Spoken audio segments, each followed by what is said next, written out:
परमात्मा अपनी प्यारी आत्माओं को यथार्थ ज्ञान स्वयं ही बताते हुए कह रहे हैं कि इस मानव शरीर प्राप्त करके जीव को भक्ति अवश्य करनी चाहिए, और भक्ति की प्रथम कड़ी गुरु है, और गुरु के बिना आप साधना भी करते हो तो वो व्यर्थ है। फिर प्रमाण देते हैं कि आप श्री राम श्री कृष्ण जी को तो बहुत शक्तिशाली, जैसा भी आपने लोक वेद सुन रखा है उसके आधार से उसको समर्थ मानते हो, और तुम्हारे समर्थों ने भी गुरु धारण किया। फिर आप इस बात से अपना आइडिया लगा लेना, फिर आपकी क्या स्थिति है। यदि बगैर नाम गुरु के आप भक्ति कर रहे हो तो आप भूले हो।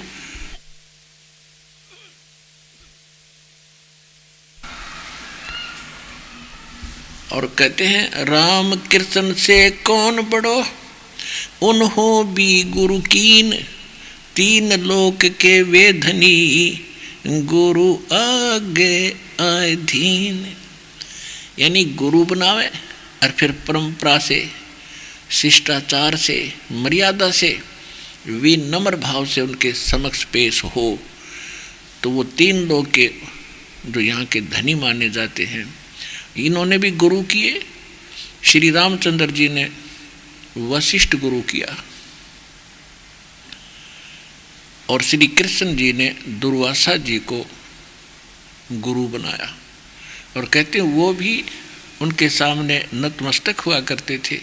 गुरु जी जो आज्ञा दे दी वो फाइनल माना करते थे। यानी फिर मर्यादा भी अनिवार्य है।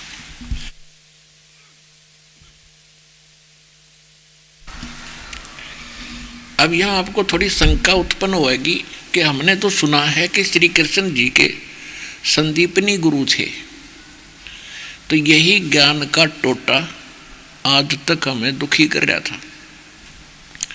श्री संदीपनी जी तो श्री कृष्ण जी को अक्सर ज्ञान कराने वाले टीचर थे, और श्री दुर्वासा जी उनके आध्यात्मिक गुरु थे।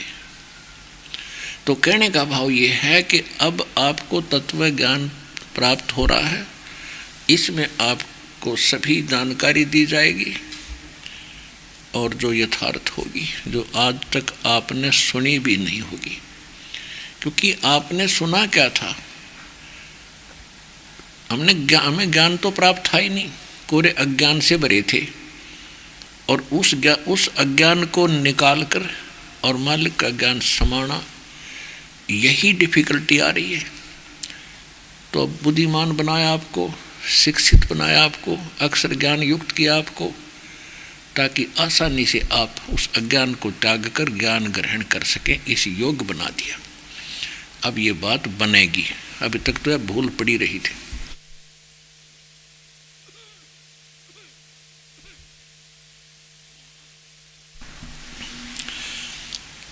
और फिर क्या बताया है कि झूठे गुरु के आश्रय कदे न उदरे जीव, सच्चा पुरुष कबीर है आद परम गुरु पीव।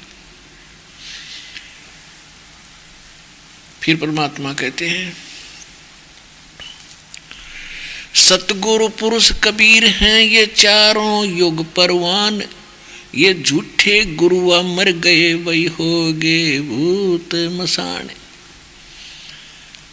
परमात्मा कहते हैं, कबीर गरीबदास साहिब जी बता रहे हैं अपने भगवान के बारे में कि सतगुरु पुरुष कबीर हैं। सतगुरु भी हैं वो, क्योंकि वो ज्ञान वही बताते हैं, सतगुरु की भूमिका भी यहाँ वो करते हैं, और परमात्मा तो हैं ही हैं।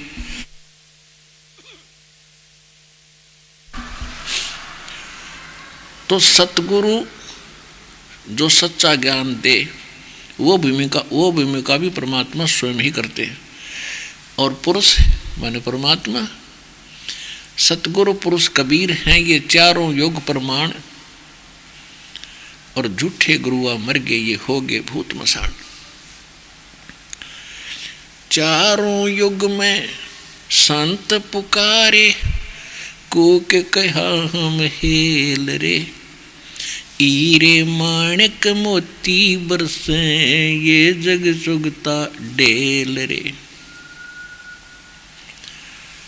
सतयुग में सत सुकृत कह टेरा, त्रेता नाम मुनिंदर मेरा। द्वापर में करुणा में कहाया, कलयुग नाम कबीर धराया। परमात्मा ने बताया कि मैं चारों युगों में आता हूँ। सतयुग में मेरा सत सुकृत नाम था, त्रेता में मुनिंदर ऋषि के नाम से मैं प्रसिद्ध रहा, द्वापर में करुणा में नाम से, और कलयुग में मेरा कबीर नाम चलेगा। उसके अतिरिक्त कभी भी परमात्मा आते हैं, क्योंकि उसका राज्य है, राजा कहीं कभी आ सकता है। कहने का भाव ये है कि परमात्मा कहते हैं चारों युगों में मैं आया हूँ और कभी माँ से जन्म नहीं लिया, सशरीर आए सशरीर चले गए। तो उन्होंने आकर के हमें क्या ज्ञान बताया है।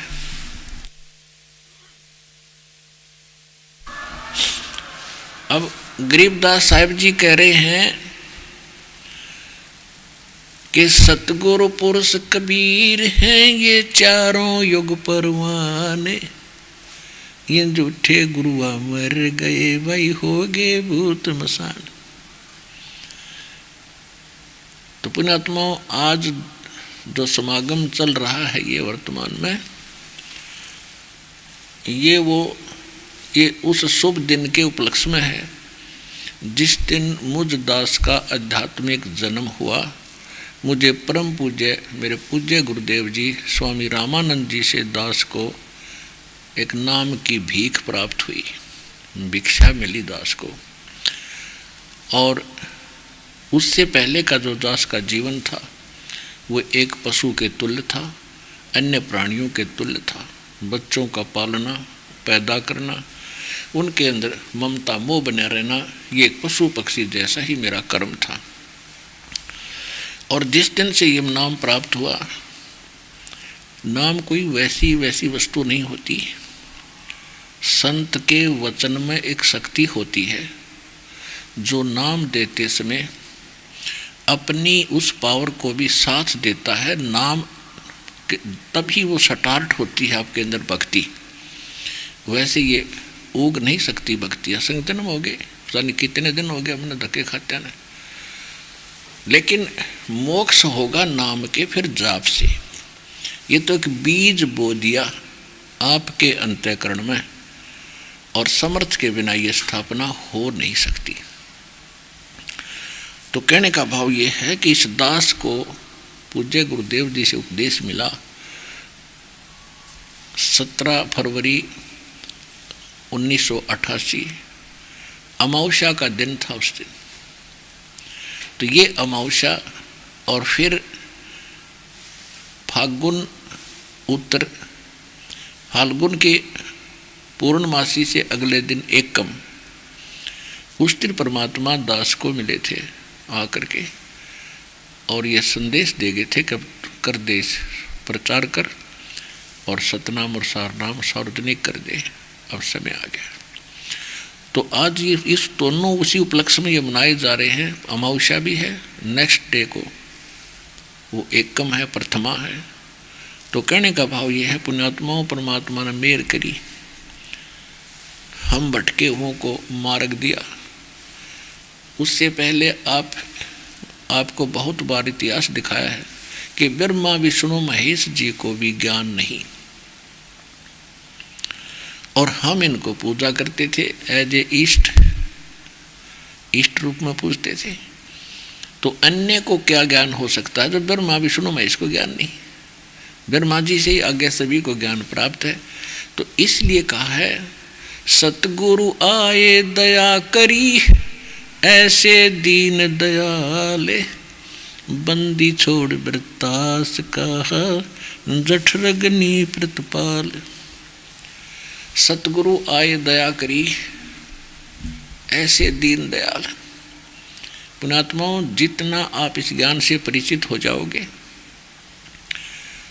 उसके बाद आपको दास के एक एक वचन आपकी आत्मा में झंझोड़ कर रख देंगे, और आप इतने सतर्क हो गए, इतना आपके अंदर प्रेम जागेगा, पिछला गया हुआ जीवन आपको खड़ा दिखाई देगा कि नाश हो गया था।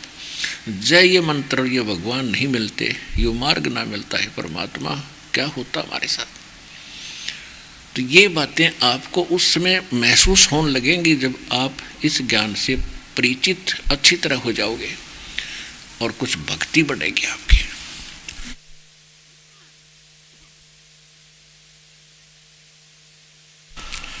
फिर आप जी को सतगुरु की महिमा का पता चलेगा, परमात्मा सतगुरु की वैल्यू का पता लगेगा, कीमत का।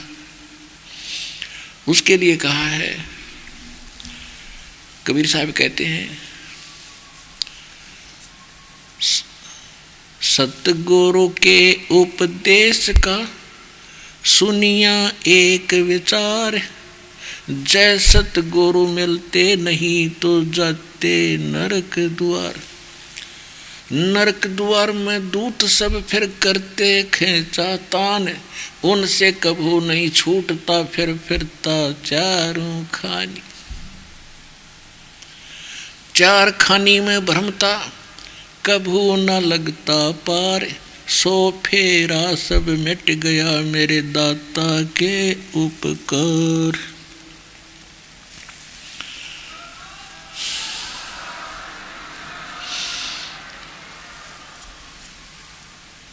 पुण्यात्माओं, ये तीन श्लोक कहने में तो बड़े आसान है, इनकी गहराई पर जाइएगा कि सतगुरु से उपदेश मिलने के बाद फिर विचार किया तो पता चला, जय सतगुरु नहीं मिलते तो हम नरक में डाले जाते, और नरक में जब डाले जाते हैं लाखों की संख्या में होते हैं, उनको यम के दूत बालों को सीधे ठोकते बाले उनके, क्यों वो आगे दिखा नरक कौन बड़ा है उसमें, वो वापस बाजा पूरा लापड़दा, और वो 12 करोड़ है, वो कौन से कम है। वो जहाँ लगे, जहाँ लगे वहाँ मारे, चाहे मुंह पर लगो चाहे सिर में लगो, उससे मरता नहीं पर दर्द बहुत होता सूक्ष्म शरीर में। तो जबरदस्ती उस नरक में ठोक के जाते, हाहाकार बाजती है। आज तो हम अफलातून बन गए, क्यों समय पर रोटी मिल जाए, सब सुविधा होगी, हमने सोच रहे हैं बस सदा मौज बनी रहेगी, सदा नहीं रहेगा। ये तो आपने पहले ध्यान रखना पड़ेगा कि जहाँ आप रह रहे हो यहाँ सदा नहीं रहोगे, ना कोई रहा, और आप कैसे रहोगे। तो इसके बाद भी कुछ और है, वो सत्संग में बताया जाता है, और उसका समाधान भी बताया जाता है कि पूरा संत हो, सतगुरु बिना यह बात बने नहीं, नकली सतगुरुओं से भी नहीं बात, गुरुओं से बात नहीं बनेगी।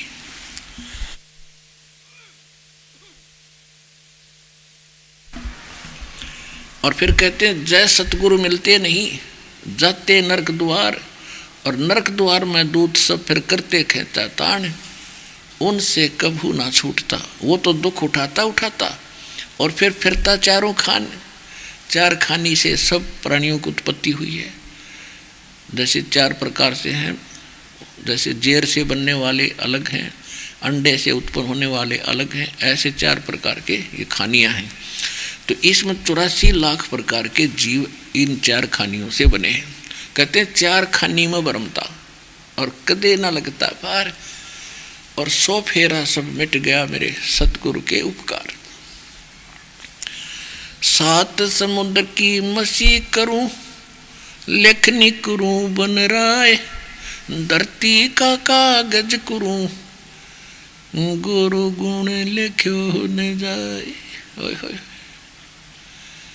पुणात्माओं, जब आपको पहचान होगी, आपको वो अनमोल रत्न मिल गया जो कि तक खोजत नहीं मिला है, किसी कीमत से नहीं मिला है, वो सच्चा नाम, कंप्लीट कोर्स, और ये सच्चा ज्ञान और सच्चा भगवान है। तो यहाँ कह रहे हैं कि सतगुरु के 7 समुद्र की मुसी करूं, ऐसे सतगुरु की ओए होए क्या गुणगान करूं, कोई शब्द नहीं कहने को। फिर क्या बताते हैं,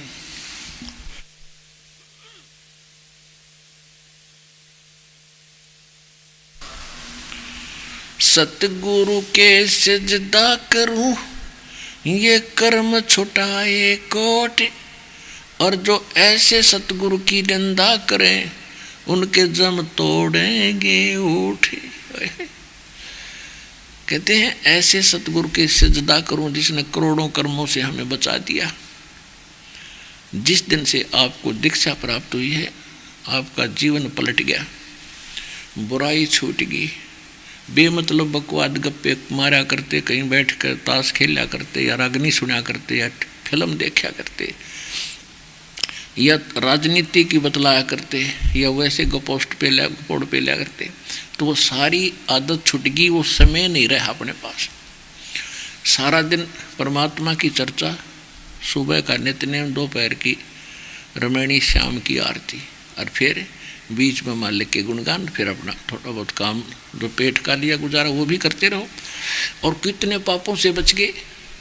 जिसने 1 वर्ष 2 वर्ष 10 वर्ष 20 वर्ष 15 वर्ष नाम लिए हो गए, तो उनके कितने पुण्य बन गए और पाप बच गए। नहीं तो क्या बताया है एक दिन में कितना पाप करते हो।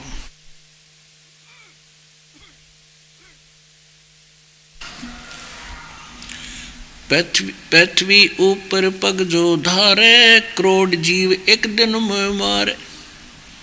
अपने रोजगार के लिए एक दिन में आप इधर उधर जाते हो, करोड़ जीवों की हिंसा पाप इकट्ठा करके तब विश्राम पाते हो। और कितना समय व्यतीत हो गया आपका गलत साधना करने से, नकली गुरुओं के पास साधना करने से, या बिल्कुल ना करने से। तो ये सभी कर्म आपके बैड अकाउंट में लिखे जाते हैं। और जब सतगुरु मिल जाते हैं तो फिर उनको अनजानपने में हुए पापों का या कर्म में हो रहे पापों का वो पाप नहीं लगता, उसका दोष नहीं होता। जैसे उदाहरण के लिए, जैसे किसी ने ड्राइविंग लाइसेंस बनवा रखा है, गाड़ी चालक प्रमाण पत्र, और वो गाड़ी चला रहा है और उससे कोई दुर्घटना हो भी जाती है, तो सबसे पहले उसका लाइसेंस देखा जाता है वो ओरिजिनल है या डुप्लीकेट है, या नहीं भी है और ओरिजिनल है तो वो बच गया, 99% उसके बचाव हो गया। ये है कि ट्रेंड आदमी है, कोई और डिफेक्ट के कारण एक्सीडेंट हुआ होगा। और जिसके पास लाइसेंस नहीं है और लाइसेंस है तो डुप्लीकेट है, उस व्यक्ति की सीधी सजा होगी। तो कहने का भाव यह है कि जिन्होंने नकली गुरुओं से दीक्षा ले रखी है या शास्त्र विदिता का मनमाना वो स्वयं साधनाएं कर रहे हैं, तो उनके पास लाइसेंस नहीं है, जिस कारण से वो दिन में जितना भी काम करते हैं वो कर्म के पाप भी उसके लिखे जाएंगे। और जब आप पूरे गुरु की शरण में आ जाते हो तो आपकी व्यवसाय के जो कर्म हैं, जैसे मजदूर कस्सी चलाता है, उसका उद्देश्य वह जीव मारना नहीं है, वो तो उसका कर्म है, माटी खोद कर डालनी है।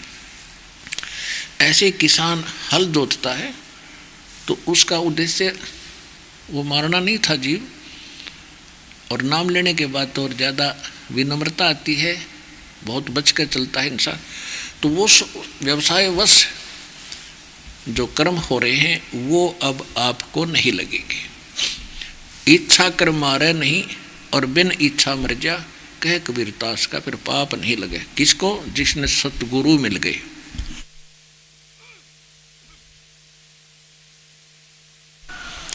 और जिनने सतगुरु नहीं मिले या नकली गुरुओं के पास है, उनके लिए बता रहे हैं। कहते हैं पृथ्वी ऊपर पग जो धारे, करोड़ जीव एक दिन में मारे। सत्य ब्राह्मण की है हत्या, जो चौंका तुम देवो नित्या। ब्राह्मण सेंस हत्या जो होई, जल स्नान करत हो जोई। अब बिना नाम के, बिना पूरे संत के उपदेश लिए व्यक्ति को ये सभी पाप लगेंगे। प्रतिदिन आप लिपा पोती करते हो, पोछा लगाते हो, फिनाइल डालते हो, तो उसमें जितने भी जीव मरते हैं वो आपके बैड अकाउंट में लिखे जाएंगे, जिनके पास ये लाइसेंस नहीं है, पूरे संत के का उपदेश प्राप्त नहीं है। और जिन्होंने ये उपदेश प्राप्त है फिर उनको नहीं लगेंगे। ये फाइनल समझ लेना। उसके पश्चात भी किसी कारण से कोई हो जाता है दिक्कत, जानबूझ के नहीं अनजानपने में हो जाती है, तो उसके लिए हम प्रतिदिन सत्संग सुनते हैं, आत्मा का मैल उससे भी कम होता है, और मंत्र जाप करते हैं। तो कहने का भाव ये है कि इन नकली गुरुओं के पास और जिनके गुरु कति नहीं है तो नकली है, तो दोनों के दोनों अपना जीवन नाश कर जाते हैं। एक थोड़ा सा उदाहरण दिखाते हैं, प्रमाण दिखाते हैं। सतगुरु पुरुष कबीर हैं ये चारों युग परमाणे, ये झूठे गुरुआ मर गए भाई हो गए भूत मसाने।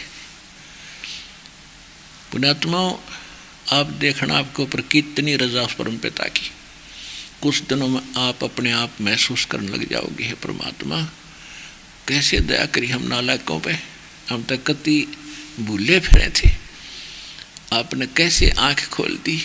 हम तो फाइनल मान चुके थे कि ये संत सही है, ये ज्ञान ठीक है, हम साधना करते बिल्कुल ओके है, क्योंकि हजारों वर्षों से हम यही सुनते और करते देखते आए हैं। तो अब पता चलेगा आपको कि साधना ठीक ना होने से और गुरु के बिना भक्ति करने वाले प्राणी की क्या दशा होती है। गुरु बिन माला फेरते, गुरु बिन देते दान, गुरु बिन दोनों निष्फल हैं, चाहे पूछो वेद पुराण।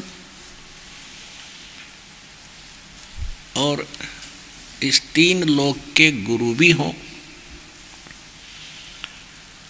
तीन लोक वाले यदि गुरु भी हैं तो भी दोनों भोगने पड़ेंगे आपको।